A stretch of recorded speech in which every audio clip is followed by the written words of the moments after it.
Hello everyone, myself Sage and Dr.Seema Rathi from School of Law and Legal Studies, Sage University, Bhopal. My today's video lecture is on meaning and nature of contract.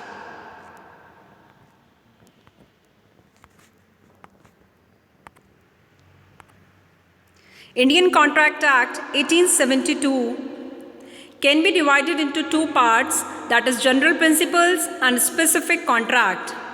Under general principles, we will study these terms, and under specific contract, we will discuss all these acts.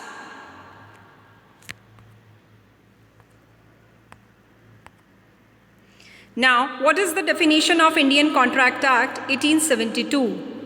An agreement enforceable by law is a contract. So, agreement plus enforceable by law is equal to contract.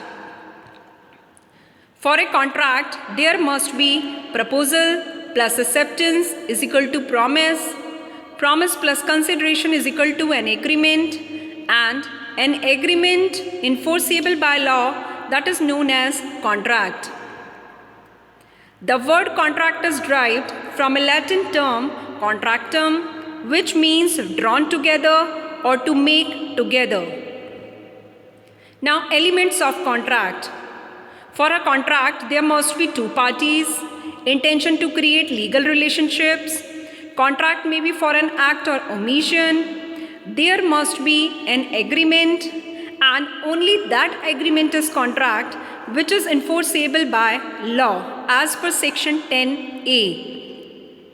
Now 10A is an agreement will become contract only when there is free consent, capable parties, lawful object and consideration, and it shouldn't be declared as void. The terms of agreement must not be vague or uncertain. An agreement must be capable of performance. Parties must compel other party lawfully to do some act. Now, compliance of legal formalities. For a contract of gift, it must be written, registered and attested. And contract may be oral or in writing. But for a contract, there must be consensus ad idem, that is, meeting of minds. Basic elements for a contract, that is,